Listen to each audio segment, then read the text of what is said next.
Bonjour à toutes et à tous et bienvenue dans cette nouvelle vidéo consacrée encore une fois à l'univers des nouvelles technologies et aujourd'hui plus particulièrement au test d'un produit, des ampoules connectées de la marque Yee, Y-E-E, les Yeelight, qui est en fait une marque poussée par Xiaomi. Ces Yeelight ont la particularité d'être des ampoules multicolores LED et donc on va voir aujourd'hui un petit peu ce qu'elles peuvent valoir en termes de qualité, en termes d'options, en termes de contrôle de la lumière, mais on va détailler tout ça juste après l'intro.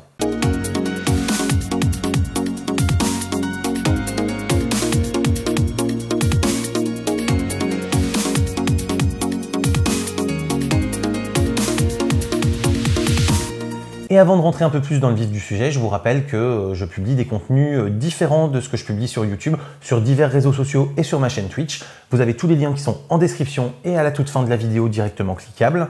Et donc je vous invite à me suivre sur l'ensemble des réseaux pour ne rater aucun des contenus que je produis. Revenons donc à nos ampoules Yeelight, donc j'ai mes petites notes, qui sont plutôt très satisfaisantes pour des ampoules multicolores. Là où j'avais été plutôt déçu par les TP-Link par exemple.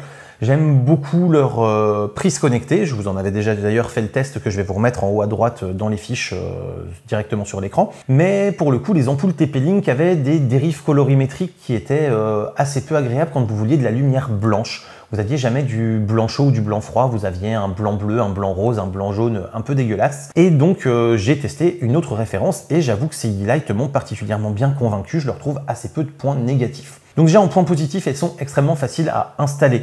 Vous les vissez directement dans vos luminaires, vous installez l'application qui va bien, ça se met en Wi-Fi direct pour les connecter, et après, voilà, vous les nommez, elles sont paramétrées, en gros, c'est bon, elles sont utilisables. Elles sont extrêmement réactives, c'est-à-dire que quand vous demandez un changement de couleur, un allumage, une extinction, etc., ça se fait quasi instantanément par l'application. Elles sont très largement compatibles avec les systèmes de domotique et contrôle par la voix qui existent aujourd'hui, comme Alexa, Google Home. Alexa, salon en blanc chaud. D'accord. Alexa, salon en blanc froid. D'accord. Elles sont également compatibles avec des routines IFTTT, donc ça c'est plutôt pas mal parce que ça va vous permettre de mettre en place plein de scénarios divers et variés que vous allez pouvoir piloter avec du Alexa ou du Google Home assez facilement. Elles sont équipées de systèmes de timer ou de programmation horaire que vous pouvez utiliser directement dans l'application dédiée pour le coup, pas trop avec Google Home ou avec Alexa, mais ça va vous permettre effectivement de pouvoir faire des simulations de présence, de pouvoir allumer automatiquement des lumières le matin de manière progressive par exemple lorsque vous allez avoir l'horaire de votre réveil qui sonne, ce qui fait que ça peut très bien, une fois bien programmé, remplacer par exemple un simulateur d'aube comme celui que je testais dans la vidéo que je vous mets juste ici. Ce genre de choses, on peut imaginer beaucoup de scénarios et de cas d'usage. Il y a une variété de couleurs qui est vraiment très appréciable. On peut vraiment piloter assez finement les couleurs et on peut créer à peu près toutes les ambiances que l'on veut. Et les couleurs sont vraiment chouettes, c'est-à-dire qu'on peut avoir du violet plutôt foncé ou plutôt tirant plus sur le rose, des bleus à la fois assez profonds comme des bleus plutôt turquoise, etc. Des jaunes, des oranges, des rouges. Vraiment, vous avez toute la palette de couleurs possibles. Et ça, c'est assez appréciable quand vous voulez créer des ambiances lumineuses un peu sympas dans certaines pièces ou à certains moments de la journée. Vous n'avez pas besoin de hub, contrairement par exemple à des Philips Hue qui vont avoir besoin d'une base connectée sur votre box pour pouvoir ensuite communiquer avec les ampoules. Là, c'est du Wi-Fi direct relié directement à votre routeur Wi-Fi. Et donc, vous n'avez pas de base supplémentaire à acheter au démarrage, ce qui fait que ça réduit drastiquement le coût d'acquisition pour un premier équipement. Parce que vous n'êtes pas obligé de claquer tout de suite 120 € d'entrée pour acheter une base de connexion, même si vous voulez mettre que 2 ampoules. La lumière blanche est de qualité. Contrairement à ce que je vous disais sur les TP-Link que j'avais testé, là quand vous voulez du blanc froid, vous avez du blanc froid, vous n'avez pas du blanc avec un reflet bleu violacé dégueulasse. Quand vous voulez du blanc chaud, vous avez vraiment du blanc chaud, vous n'avez pas un simple orange, c'est vraiment un blanc qui tire légèrement sur le jaune, mais on est quand même sur des couleurs assez neutres. On ne va pas avoir ces dérives colorimétriques qu'on peut voir sur d'autres ampoules multicolores quand on veut de la lumière blanche. Et donc c'est super pratique parce qu'au-delà des ambiances colorées que l'on peut créer, pour de l'usage quotidien dans une pièce de vie, on va pouvoir très facilement avoir un blanc qui ressemble à du blanc pour avoir un éclairage de qualité et une bonne qualité donc, de lumière globale pour la vie quotidienne. En parlant donc de lumière de qualité globale, on est sur un CRI qui tourne autour de 80 Alors on n'est pas du tout sur des ampoules cinéma avec un haut CRI à 95-96%, mais on est sur un CRI qui est suffisant pour avoir un rendu de couleur au quotidien qui ne soit pas fatigant pour les yeux et qui ne soit pas gênant au quotidien. Donc on a au final un résultat qui est naturel et agréable à l'usage.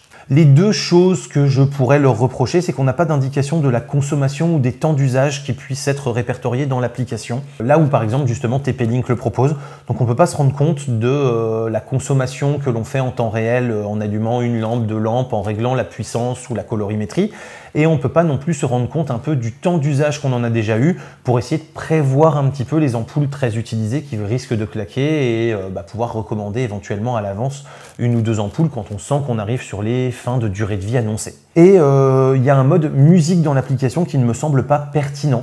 Ce mode musique est censé faire réagir vos ampoules en fonction de la musique qui est lue sur votre device sur lequel l'application est installée. Et là pour le coup, la réactivité n'est pas super top. Et surtout la réaction des ampoules en termes de rythme de clignotement, d'intensité, etc. Je trouve que l'application n'analyse pas bien la musique et que ça ne fait pas des éclairages qui soient super sympas par rapport à l'analyse du spectre musical. Donc au final, on se retrouve avec une bouillie de lumière qui clignote.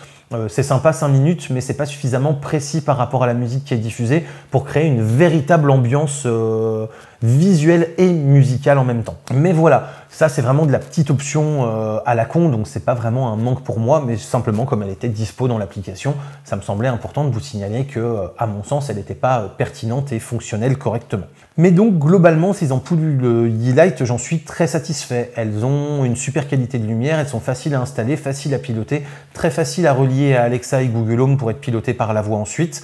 Voilà, en gros, en tout et pour tout, pour installer les 4 ampoules du salon et créer les 4 zones lumineuses et les 2 fois 2 zones par 2 ampoules.